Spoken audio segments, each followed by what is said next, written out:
How's Saturday? Saturday was good. Saturday with a lot more situation work today.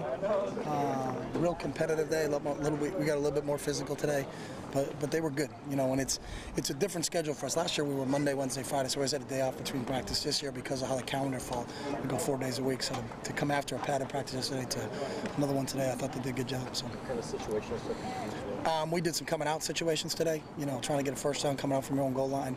Then a lot of third down work today, so our defense was getting into their sub packages, and you know we were getting into some 4 wide packages. So it was a coming out day and a third down situation day for us. But they were good right from the start. Did you have to get on them at all? No, they were good. I mean, we practiced we had meetings at 10:30 and practiced at 11:15, so they were fine.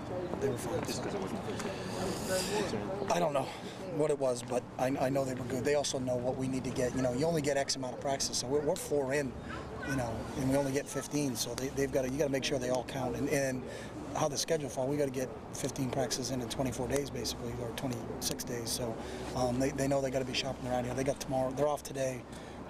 They got this afternoon off, all day tomorrow off, and then we'll come back Monday, you know, and get back into a normal schedule, or 4 days a week, Monday through Friday, you know, for the next 2 weeks, and then those 3 days of practice that last week. So if you'd wanted to stretch it out, you would have had to start almost a week later, or something like that. No, if we wanted to go for 5 weeks, we would have not gotten all of our evaluation days in recruiting. So we're kind of up against it from that standpoint. We could have gone and then had the spring game on May 5th, but then we would have gone out May 6th, and then we wouldn't have got all our 30 days of evaluations in. So instead of being jammed up there, we just decided to see how this goes. I think I talked to Mike up at Oregon State. I think they're doing the same thing, and Sark was doing the same thing.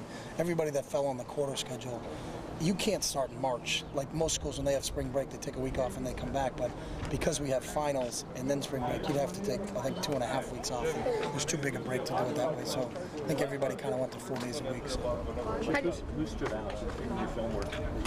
In the first couple of days, I don't know if anybody's actually stood out where you were like, wow, that guy's head and shoulders above him. But, you know, for us, it's seeing which guys are making improvements from practice.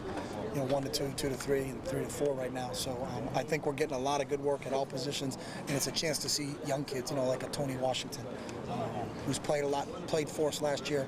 You know, to get to see Avery, get to see Brian Jackson, get to see some faces that you weren't used to seeing out there. But they've played, but they haven't played a ton. So those are some of the guys on the defensive side of the ball. Offensively, James Usher's done a nice job on the offensive line for us. Tyler Johnstone's done some good things for us. You know, the young tight end Evan Bayless is getting a lot of reps right now, and to understand where he's been right now, because there's a couple kids that aren't going full in practice at that position. So Kenyon Barner and D'Anthony Thomas aren't bad, you know, when you watch those guys out there. So, but Yale Ford and Kenny Bassett done a nice job too. So it's interesting. And all 3 quarterbacks, I think, all 4 quarterbacks have done a decent job. Brian and Marcus are getting the bulk of the reps there, but been real happy with it. We've been really accurate with our throws. We got to catch them all a little bit more consistently. Too many drops today, but it was it's been a good first 4 days. You know, we'll see how they can bounce back once they're starting to get into a rhythm of how we're doing things now. And you know, once that newness wears off, you're always fired up the first couple of days of practice. What's it get like when you get from practice, you know, 6, 7, 8, 9, you know, until you get to the finish line is really, I think, where you can kind of test yourself. So. Usher's name keeps coming up. What do you guys see from him? He's a big physical kid. But he really, was back coming in.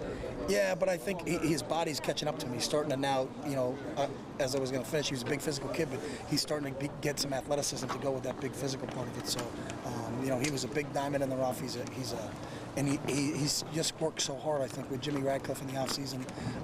And then really mentally, he's doing a lot of good things. And when he gets his hands on it, it's tough for people to kind of get off of him. You know, a kid that's forcing, as we try to get guys in our rotation, the O-line, you know, as he keeps working at it, it's nice to have some of those redshirted freshman offensive linemen starting to, you know, him and Johnstone and some of those kids, and Andre, you know, where do they fit? You know, because we lost Mark. We lost Darian. You know, we've got some proven guys back, but what are those young guys that we redshirted last year? And in the O-line, I've been really, you know, for the first 4 days, happy with some of our young kids at that position. So hopefully they can continue to grow. So. What do you like specifically about the quarterback battle at this point? The quarterback battle is that we don't have a game until September 1st, so I love that part of it. So, you know, those guys are out there competing every day. They're both improvement, and they're better today after practice 4 than they were after practice 1, which is what we've asked those guys to do. They've got a real good command of what we're trying to do, and we've thrown a lot of things at them in the first 4 days from insertion standpoint, and they really haven't kind of gotten overloaded mentally, and they've both done a nice job. But really, for us, there's no battle because we don't have to pick a starting quarterback, or we won't pick a starting quarterback. We did the same same thing when Nate and Darren were battling it out a couple years ago, you know, until we play that week before the first game. And that stuff will work itself out because who's your quarterback on April 28th means nothing when you're not playing until the following September. So, but both those guys, you know, are competing the way they should be competing. They're encouraging to each other. They're learning when they're not in there. They're getting a lot of mental reps. And, they're doing a nice job in terms of how we've thrown a lot at them, but they've handled that package pretty good. How has Mariota picked up the offense? Is he a quick learner? Yeah, he was a really quick learner. And you noticed that last fall when he was there. He picked everything up. And you know, as we played Colorado when Darren wasn't available. Marcus would have won the game if the game was on the line. You know, I had no questions that he could play for us in the game. From a mental standpoint, it's just we did the same thing with Brian Bennett the year before.